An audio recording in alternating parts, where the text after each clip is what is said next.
Si Bato de la Rosa, Richard Haidera yan, alam niyo naman po talagang, solid kakamping yan ano, mga bossing. So, ako po uma-agree din po ako dito sa sinasabi ni Haydarian mga bossing, A Tale of Two Senate Hearings, mga kababayan. Ayan po, lahat tayo nakapanood ng, Mayor Alice Guo hearing at yung PIDEA leaks kuno ni Bato de la Rosa. Naglaylo na si Alvarez kaya malamang di natuloy, kinastigo na siya ng lower house. Ay nako, totoo yun. Ay. A Tale of Two Senates hearing. Oh. One conducts a masterclass. Masterclass in investigative journalism. Mga kababayan, ayan po, miskit po tayo habang binablog po natin yung live na nangyayari po doon sa Senado, mga bossing, napapahanga po ako kay Senator Risa Ontiveros eh. Bakit? Tatanungin si si Mayor Go. Mayor Go, ganito ba yan? Ano? Kailan kinasal yung ano mo, ganito, bla bla bla bla. Tapos biglang ano, may lalabas siyang ebidensya. Napatunayan na naman na nagsisinungaling yung mayor. Oh. Talagang halongkat mga kababayan. At kada bubuka ang bibig ni Senator Risa Ontiveros, mga kababayan, meron siya talagang mga ipinapakitang mga papeles, mga katunayan. Sabi ni Mayor Go, hindi ko po nakasama o hindi po nakasama namin na matagal yung nanay namin. Iniwan na po ako. Tapos pinakita ni Senator Risa Ontiveros yung mga papel. O eto umabot pa ng matagal ang relasyon ng inyong tatay. May dalawa pa kayong kapatid. O, di ba? Talagang sabi ko, okay ah. Eto, ganito dapat yung hearing. Ano, kompleto, rekado. Simula helicopter, simula po doon sa mga sasakyan, pati yung may idineklara sila nung una na 10 yung sasakyan, tapos biglang, sasakyan ba yun? 10 yung mga property, tapos biglang naging 3 lang. Pinakita lahat yun, mga kababayan. Kaya talagang etong sinasabi ni Haydarian, mga kababayan, one conduct a masterclass in investigative journalism while the other is all dramas and marites. Come 2025, piliin ang Pilipinas, piliin ang galing. Yan, dyan po nagkakatalo, mga kababayan. Di po ba? Tina B, shoutout sa'yo. Vance G, 322 likers po. Ayan. Hindi na ako nanonood ng hearing ni Bato.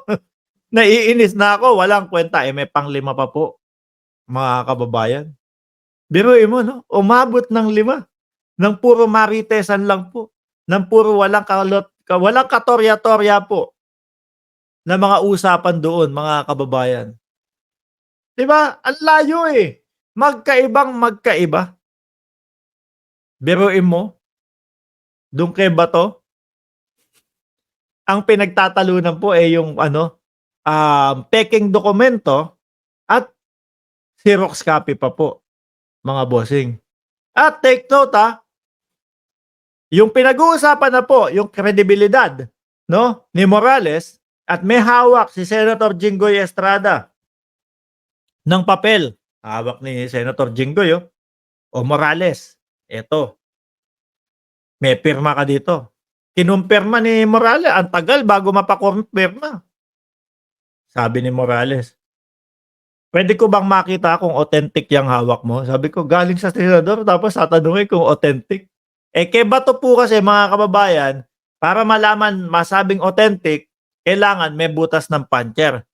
Kay Morales naman po, mga kababayan, para masabing authentic, kailangan dumaan sa mata ni Morales para niya masabi na authentic yun. Di ba? Eto po, mga bossing. Pagkukumparahin po natin yan.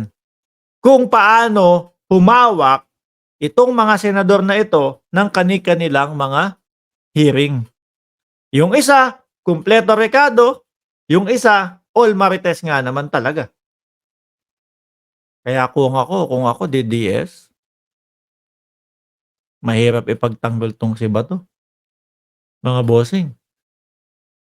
Kaya kung ako, mahihirapan akong pirmahan o mahihirapan akong talaan yung pangalan ni Bato de la Rosa para sa Senado. Mapapakamot ako ng ulo nun. Kayo po mga kababayan, sabi ni Ed Harry, DDS sa mga Pogo compound kayo magmurali. Ay baka ano, welcome sila dun. May swimming pool pa sila dun. Oh. Baka sakaling maglabasan ang mga Chekwa. Naku, mabobobo ka lang kung patuloy kang makikinig kay Bato, sabi ni Charles Chua. Sarap batuhin ng puncher para mabutas ng malaki ng bunbunan. Kaya po ako mga boss, no? Simula po umpisa hanggang doon sa bago si Senator Loren Legarda, kung hindi pa ako inaantok nun, tinapos ko po yun, mga kababayan. Kaya po, kailangan talagang sa susunod, piliin natin yung matalino, piliin natin yung tama yung ginagawa, hindi yung medyo pangmaritesan lang. Sa hearing ni Senator Bato, naniniwala si Bato sa Xerox copy na walang original copy. Kay Senator Risa Ontiveros, hindi madidebunk kahit sinong lawyer. Correct. Correct. Sabi nung kaibigan natin na si Paulo Saison, magaling ang line of questioning niya at supported ng public documents as evidence. Kapag kay Bato, pagka hindi okay at hindi gusto at hindi pabor kay Bato, yung isasagot mo ay naloko na. Pagka ganyan, masisigawan ka. Contempt ka. You are liar. Biruin mo, sinigawan si Picoy. Mga bossing. Nagsisinungaling ka. Samantalang yung si Morales nila, sa kabuuan po, simula po nung hearing nila sa unang araw hanggang pang-apat. Parang walang nasabing gano'n si Bato Bagkus kahit saan pa mapunta yung sabihin ni Morales, okay lang sa kanya. Pagka sinita siya ni Chis Escudero, pinakinggan ko lang po. Pero kapag kayong iba at hindi pabor sa kanila, hindi yan yung topic natin. Malayo yan. Kayo na po, mga kababayan, yung humusga o kung sino yung pipiliin ninyo. Si Noel, STL, PIDEA, document. Leak, sabi ni Noel Lacambra daw po. STL, story telling liar. No? Natatandaan ko, grade 1, napatay ako sa classroom, napalo pa ako pag uwi ko. Si Mayor Guo, hindi niya natatandaan yan. Diba? Hindi yan natatandaan ni Mayor Guo.